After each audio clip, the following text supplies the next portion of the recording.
Son tantos los testimonios y las situaciones que me han sucedido con muchos de ustedes que no alcanza el tiempo para contarlas, pero cada uno allá en su corazón, a mis amigos, mi familia, mi hermano saben lo que hemos vivido a través de estos 4 años en que empecé mi vida cristiana.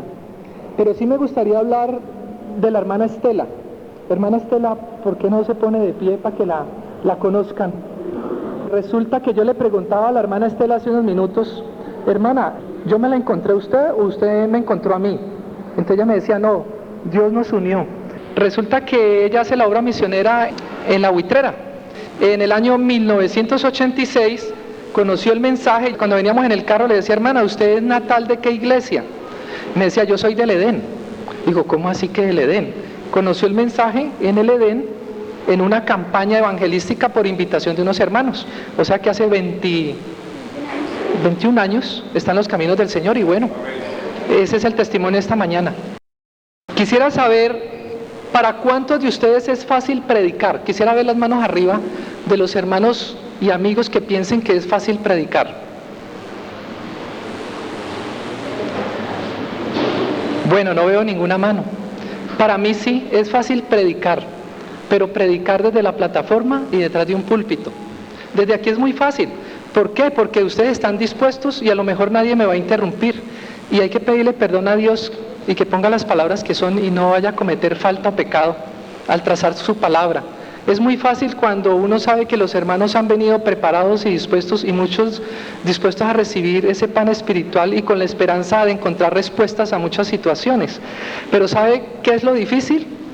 Lo difícil es cuando yo baje de aquí y cuando vaya ya a darles la mano, a despedirlos. Y cuando nos encontremos en una situación cotidiana allá en nuestra casa o en nuestros trabajos, o me encuentre con ustedes en algún paraje, allí es donde yo debo dar testimonio de que sí predico y aplico.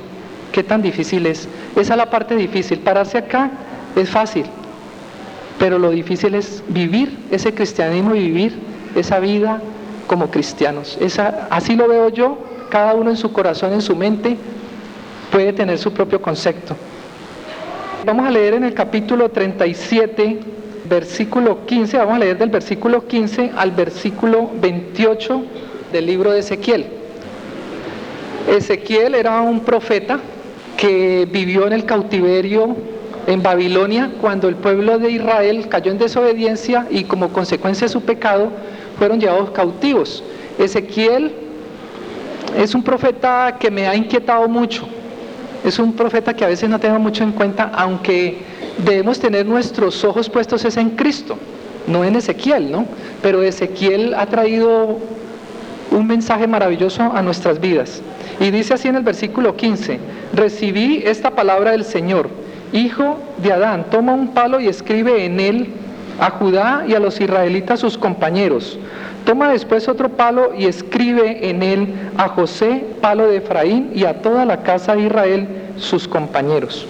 En este momento hago la invitación al hermano Ramón para que nos acompañe acá, el hermano Luis Eduardo, en este sitio, el hermano Ramón, y voy a tratar de ilustrar, hermano Ramón, por este lado, voy a tratar de ilustrar lo que Dios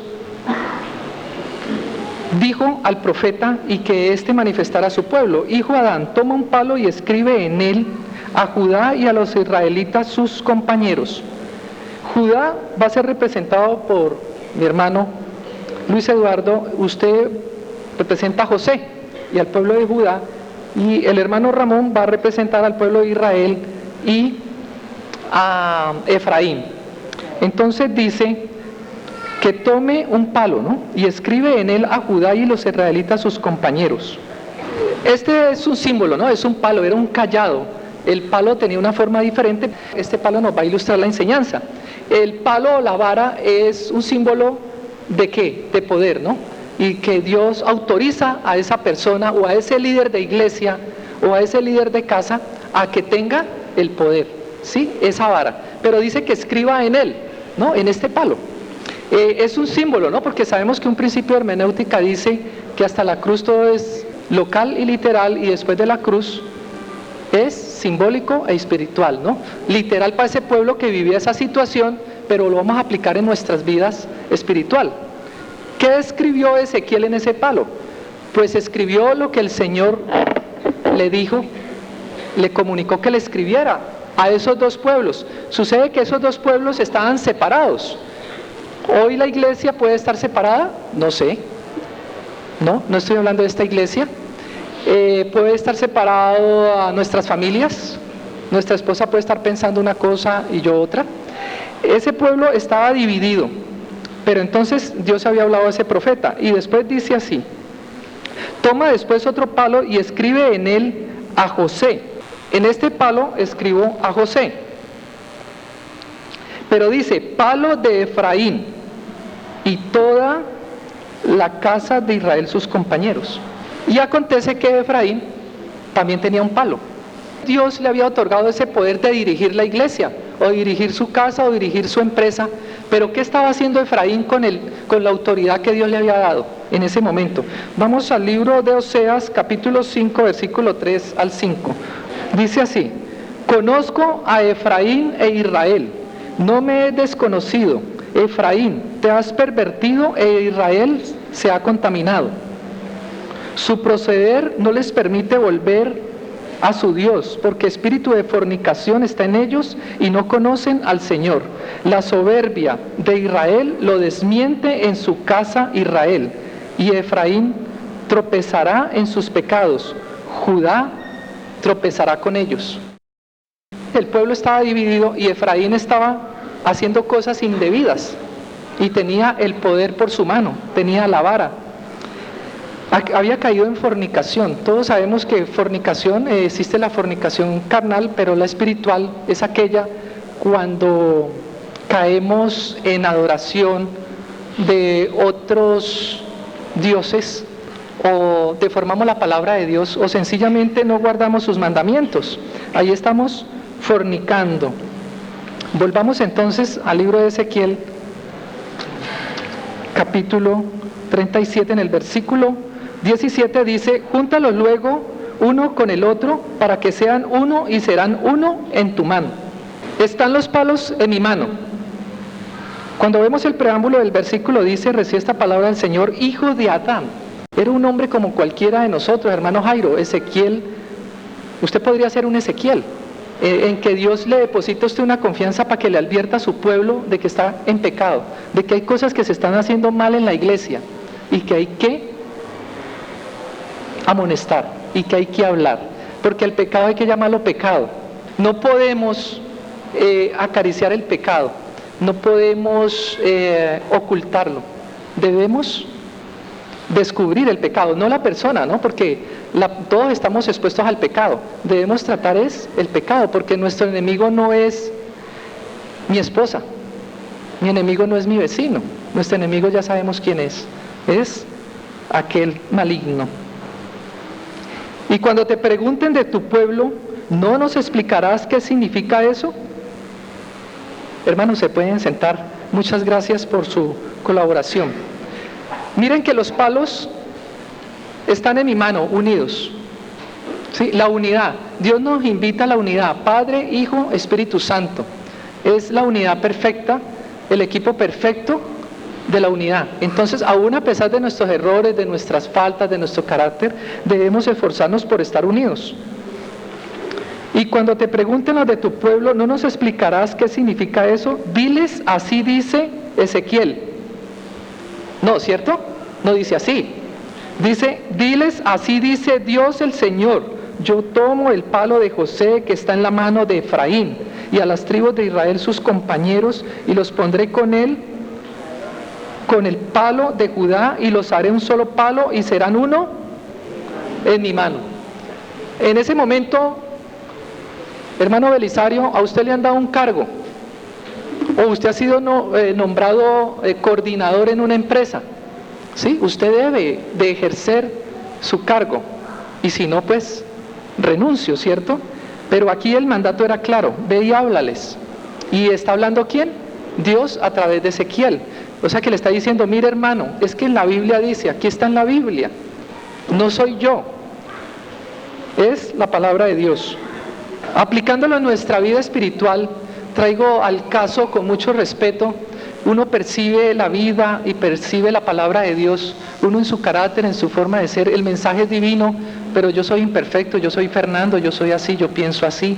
Y yo transmito el mensaje, pero cuando uno lo transmite como ser humano, ahí ya hay imperfección. Por eso cada uno estudie la Biblia, lea la Biblia, escudriñe en la Biblia, no me crea a mí, créale a Dios. Yo me esfuerzo esta mañana por transmitir el mensaje que está en sus Sagradas Escrituras. Hablando en nuestros días de las situaciones que acontecen y vivimos diariamente, uno ve cómo las familias hoy están divididas. Un caso especial es los famosos viajes a Europa, España, los Estados Unidos, Inglaterra. ¿Cuántas familias divididas, esparcidas? ¿Por qué? Si la heredad que Dios nos dio fue esta nacionalidad, colombianos, ¿sí? Vivir en esta tierra que, semilla que se echa en la tierra, germina y produce la tierra, hay leche y hay miel. ¿Y por qué tenemos que buscar otros países sin dejar de pensar que hay muchos que se han ido a otros países con un propósito y con un objetivo, a excepción de muchos, hoy están unidos ya allá en familia? Pero ¿qué pasa con esas familias? Yo se lo digo porque de 100 amigos, 90, yo creo que un 95% no son felices. Me lo han manifestado: Fernando, yo no soy feliz acá, me hace falta mi tierra, me hace falta mi familia, mis hijos, yo estoy acá porque me toca, pero ¿por qué está allá? Y me he puesto a analizarlos, esos casos en especial, y la consecuencia es el pecado. Administré mal el dinero, caí en fornicación, caí en deudas, no hice las cosas como debía hacer y tocó salir hacia el exterior. ¿A qué? A buscar una oportunidad en otra tierra. Esclavitud moderna, con mucho respeto, con mucho amor. Esclavitud moderna, porque están esclavos allá, trabajan por horas y muchas horas. Allá sí les toca trabajar muchas horas. Pero si aquí usted le dice a un hermano, estoy hablando no de todos, ¿no? De algún caso, hay que trabajar domingo. No, domingo no, porque es que el domingo lo da el Estado y el sábado lo da el Señor.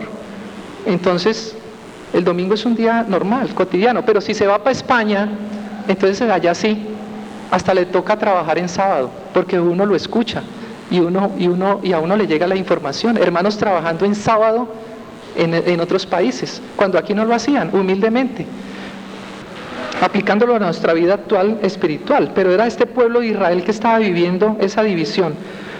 Los palos en que hayas escrito estarán en tu mano ante tus ojos, y les dirás: así dice el Señor, yo tomo a los israelitas de entre las naciones a donde fueron, los juntaré de todas partes y los traeré a su tierra. Hay una promesa para todos nosotros. Y volviendo a los hermanos que están en el exilio, que están en otros países para pagar esas deudas o para buscar mejores horizontes, porque aquí no las encuentran, hay una promesa para ellos. Y hay una promesa para nosotros, y es que volvamos a estar unidos. ¿Cómo?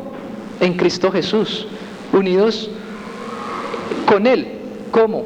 Exhortándolo a que lea las Sagradas Escrituras, exhortándolo a que siga aferrado a la palabra de Dios, invitándolo a que lea los Evangelios, los Proverbios, y que así estaremos unidos aún en la distancia.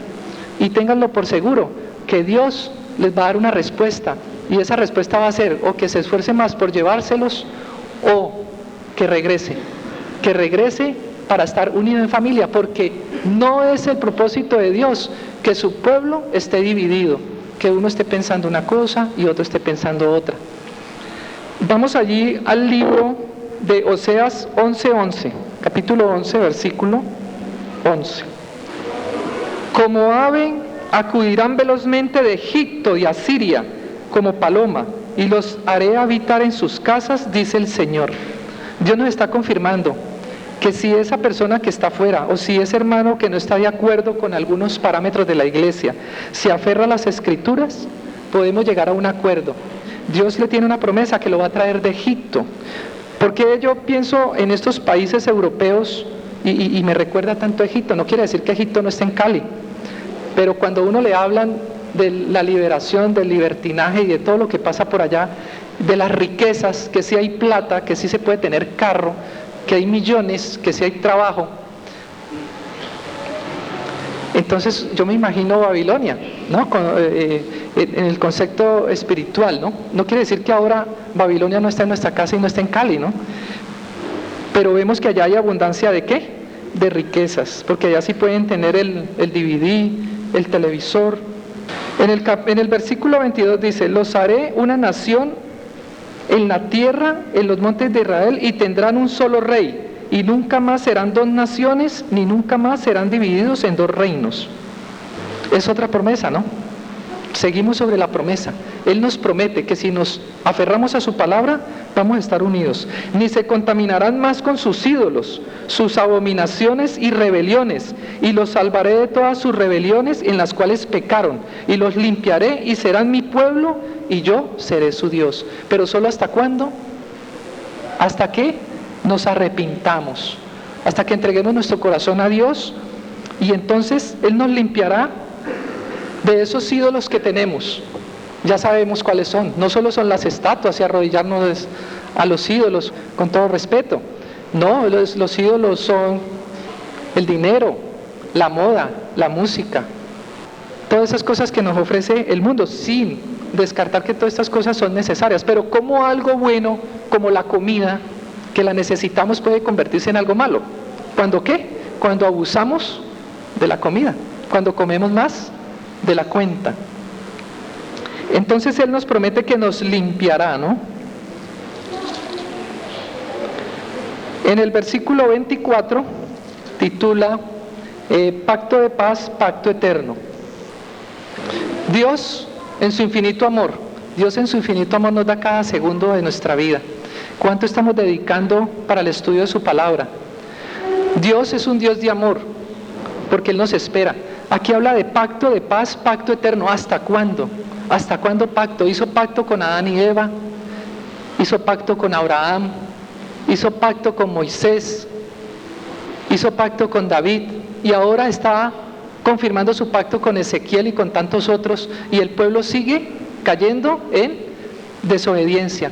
¿Y qué pasó? 500 años antes Ezequiel está dándole este mensaje al pueblo, y tiene que venir Cristo, de todas formas, a morir en la cruz. ¿Para qué? Para el perdón de nuestros pecados y para la vida eterna. ¿Hasta cuándo, hermanos? Estamos esperando la segunda venida de Cristo, doña Dora, Efraín. Estamos esperando la segunda venida de Cristo y seguimos como si nada, no creemos. El tiempo de gracia, ¿hasta cuándo? Tiempo de gracia. El tiempo de gracia es relativo con la existencia nuestra. El promedio de vida de nosotros los colombianos, es de 72 años. Ese tiempo de gracia está relacionado con el tiempo de mi existencia. ¿Quién me garantiza que yo viva 5 días más? Pero el tiempo de gracia de Dios pueden ser 100 años, ¿no? Y mientras nosotros vivimos hasta último momento, nos dará tiempo de gracia. Y nuevamente está haciendo su pacto con el pueblo. Y dice: mi siervo David será rey sobre ellos, y todos tendrán un solo pastor. Andarán en mis derechos y guardarán mis ordenanzas y las pondrán, ¿qué? Por obra. Es que Dios es un Dios de amor, Él es un Dios de misericordia, pero resulta y acontece que Él es un Dios de justicia también. Y en estos días yo hablaba con una persona y le decía: es que Dios es un Dios de amor, de misericordia y justicia. Y me dice: es que ustedes dicen que Dios es un Dios castigador. Le digo: yo no estoy diciendo que Dios es un Dios castigador, Él es un Dios de amor, porque mire todos los pactos que ha hecho y nos sigue esperando. Y quizás Dios le está hablando a través de mí, y le ha hablado a través de muchas personas, pero no quiere escuchar. Y es que si va a haber un juicio, hay una ley, pero también hay un abogado. Entonces, Dios es un Dios de amor, porque nos espera, nos tiene paciencia, es de misericordia, pero también nos muestra su justicia, y nos muestra sus mandamientos como principios de vida, para vivir bueno, porque los que andamos en regla y andamos bien, con los papeles al día, cuando andamos en nuestro carro con los papeles al día y nos para la policía o el tránsito, ¿qué pasa? No nos da susto ni nos da miedo, andamos libres, porque es la ley de la libertad. Pero el que no está en regla, alguna vez lo experimenté, andaba sin el seguro y apenas vi los policías de tránsito, lo que hice fue esquivar, pero me asusté mucho y ya estaba pensando en la multa. Aquí, que ha puesto a su siervo David, a esta iglesia Dios le ha puesto su siervo. ¿Y ese siervo es quién? El pastor Oscar Jairo. Él es ese siervo que ha puesto al mando aquí. Le ha concedido el derecho. Le ha dado la vara. La vara Él la tiene en su mano para que gobierne esta iglesia, para que nos dé el mensaje. Pero Él dice que un solo pastor. Pero ese pastor es quién? Cristo Jesús. ¿Sí? El pastor de nuestra iglesia es un hombre como David, pecador. David llegó a matar y todos conocemos la historia de David. Y los que no, pues los invito a que los estudien. Guardarán mis ordenanzas y las pondrán por obra. Son las obras como resultado del amor a Dios y la obediencia a Dios, porque el primero y gran mandamiento es el amor, pero el amor a Dios. Y el segundo es a nuestro prójimo. Entonces, ¿cómo pretendemos amar a nuestro prójimo cuando no hemos visto a Dios primero? En uno de mis errores teológicos, antes de conocer la palabra de Dios, lo reconozco públicamente, y era que yo decía que mi hogar estaba fundamentado en mis hijos. Hoy le pido perdón a mi esposa públicamente porque seguramente sufrió mucho pensando que ella no era tan importante. Y yo decía, si no me he separado es por mis hijos.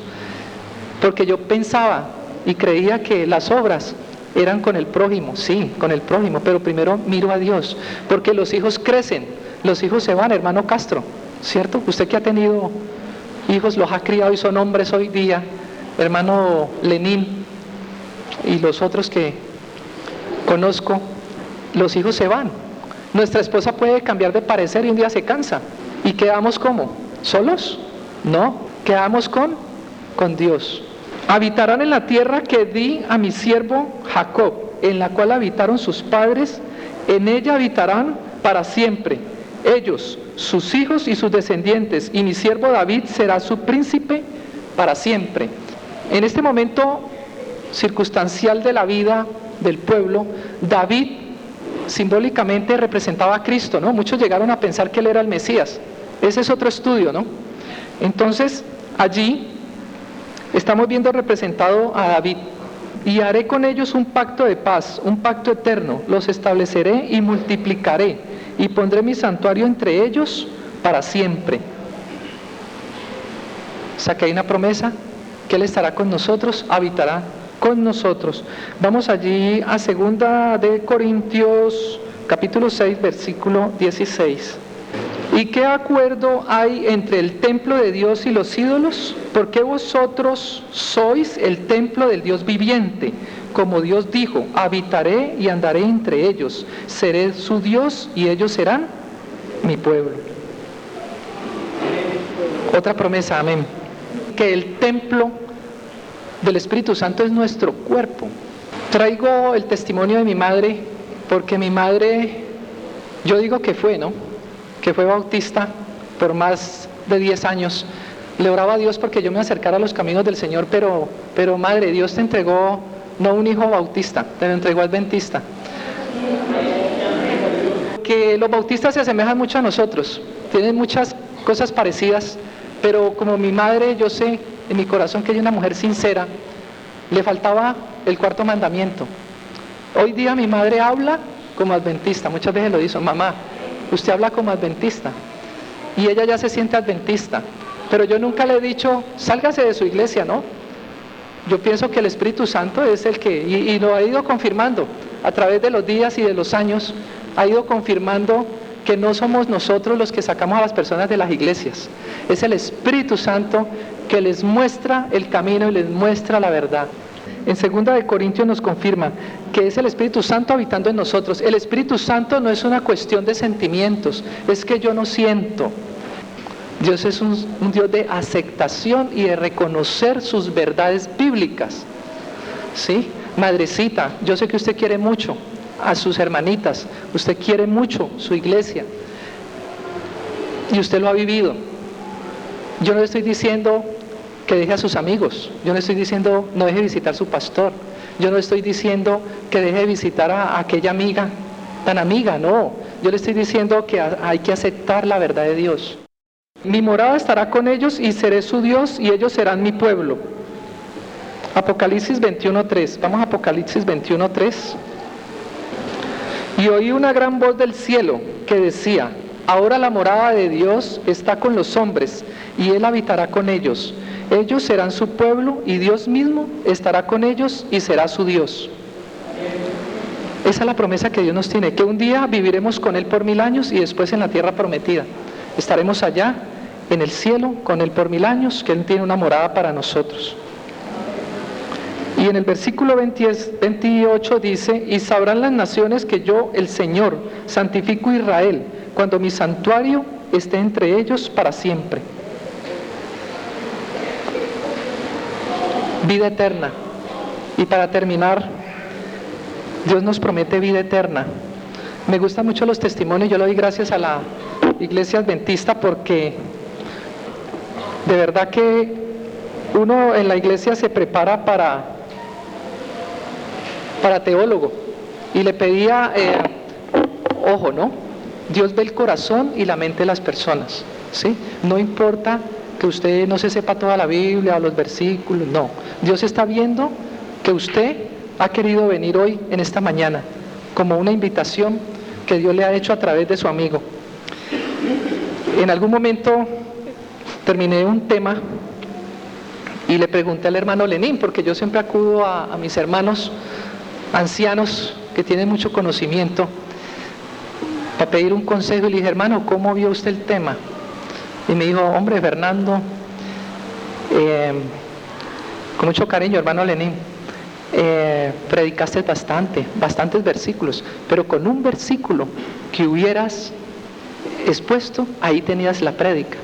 Y yo lo tomo en cuenta, siempre me acuerdo mucho de eso, porque a veces uno quiere coger de toda parte, ¿no?, para dar el mensaje, pero sentía que este capítulo debía entregarlo así. Y hay muchos hermanos que han sido muy importantes en mi vida. También viví una anécdota hace muchos años cuando fui soldado. Hermano Belisario, yo también fui soldado del ejército. Usted fue soldado del ejército, infante, y cargaba la mochila por la selva. Le cuento que ahí me tocó en oficina. Y me tocó manejar carro los últimos meses, y yo era el conductor del B1 de la brigada. Ese señor, un hombre católico, me enseñó muchas cosas. Me enseñó que el poder, ¿sí?, que tener el poder en la mano, que tener el palo en la mano, no lo es todo. Y me dio muchas enseñanzas. Una vez íbamos en el carro por el centro de Cali, el tráfico no se podía, y llegué y cogí el carro y me subí por un andén. Y me dijo: ¿qué hace Tello? Porque me decía el segundo apellido, yo soy Gutiérrez. ¿Qué hace Tello? ¿Por qué hace eso? Y le dije: mayor, somos del ejército. Me dijo: no, haga el favor y baje el carro, hay que respetar.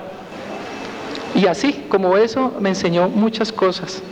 Entonces, hermanos, en esta mañana la invitación es para que cada uno en sus casas miren y analicen cómo están manejando ustedes el poder que tienen allá como cabezas visibles. Hermana Dora, usted, que en su casa, siendo la mujer, es la abanderada para llevar el evangelio a su familia, quizás no sea su esposo, pero usted como mujer, y muchas que están aquí, a las mujeres les ha tocado, y muchos llegan solos aquí a la iglesia, y los admiro, los respeto y los quiero, porque no es fácil llegar a la iglesia solo, sin los hijos, sin el esposo o sin la esposa.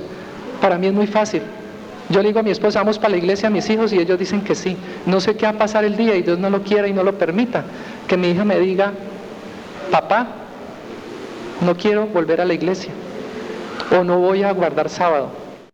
Hermanos, nos colgamos en pies. Para terminar, honrando y glorificando el nombre de Dios en su día, cantaremos las estrofas del himno número 323. En Jesucristo, mártir de paz.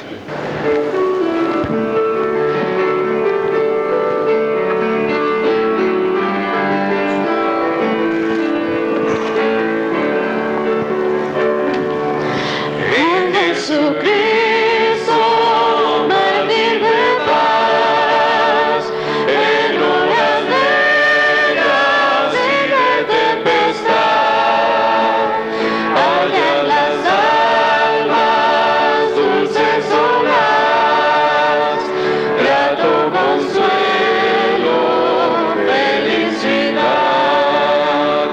Gloria cantemos al Redentor.